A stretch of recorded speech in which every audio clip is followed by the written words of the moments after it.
here with Mr. Scott Ferguson, and he's going to help us get on track with our finances in the new year. Mr. Scott, thank you so much for joining me. Hey, thank you guys for having me today. Looking forward to it. Okay, so, new year, new me is how a lot of people are feeling. And a big thing I have seen is finances.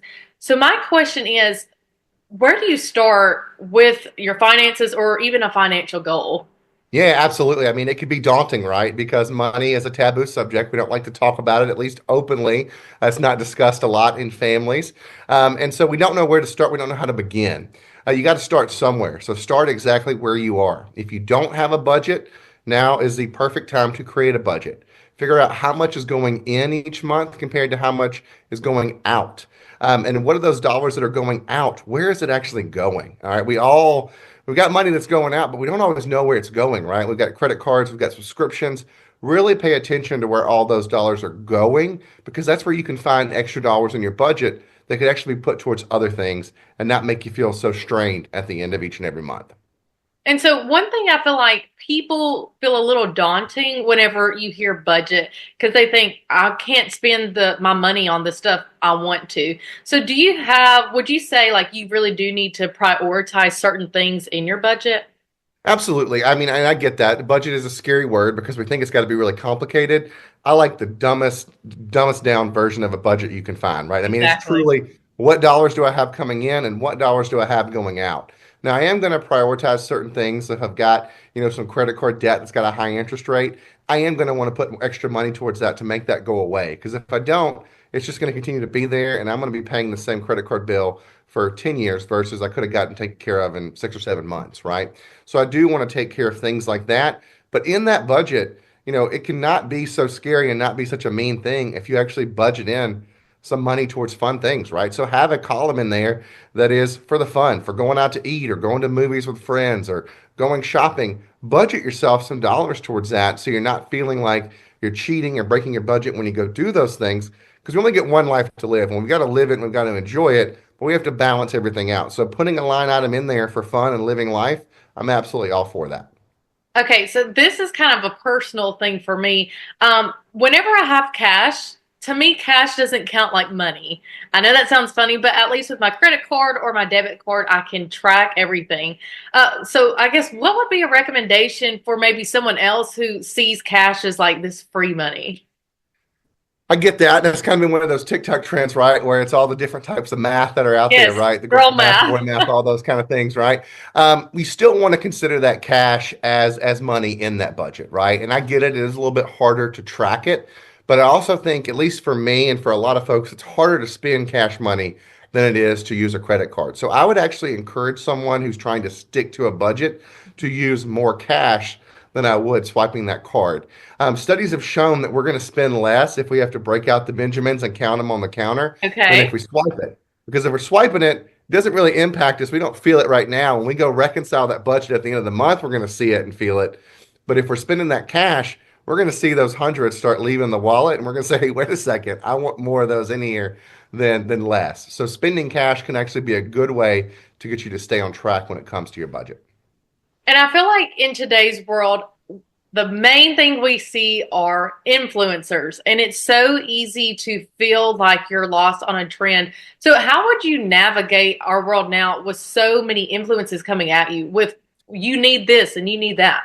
Oh, absolutely. Our world now, I don't think there's ever been a period in time in human history where we've been able to absorb so much information, right? So information is at our fingertips and in our face everywhere we go. Every time we open that phone or turn on the TV, we've got information coming towards us. So we've got to be able to tune that out. And that's where you going back to that plan, having a financial plan, having that budget that we're going to stick to is how we can tune some of that noise out. Because we're going to say, this is what I've committed to doing. I'm going to stick to this. I know so and so says I need to do this, that, and the other. Well, maybe I can do that later on, but I'm not going to do it right now because it's not in this budget. So stick to that budget. When you put a budget in place, the first month is not going to be perfect. Second month, probably not going to be perfect either. By the third or fourth month, you're going to be getting in line and getting on track with it. So you really have to give it 3 to 6 months to get to where you're going to be in a good place spending wise. Then after that, you can go back and revisit it and say, hey, well, I did see where I want to do this one thing. I want to add that into my budget.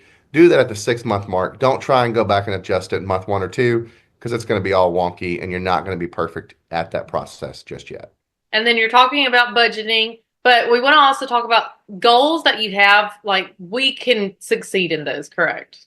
Oh, absolutely. I mean, and I'm a big believer in writing down goals because we have a goal floating around in our head. It can change. It can be influenced, like we talked about a second Yeah. ago, right? By all the different things that are coming at us. If we write those goals down in a place where we're going to see them on a consistent basis, like for me, I like to put them in the bathroom mirror. You see them every morning when you look at that, Okay. right?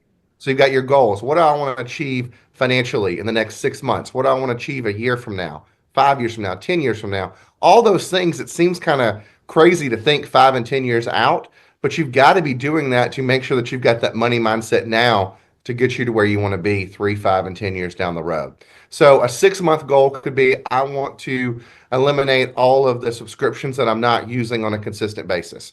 A 2 year goal could be I want to wipe out all of my credit card debt. A 5 year goal might be something bigger, like I want to save enough to have a down payment on a house, Hmm.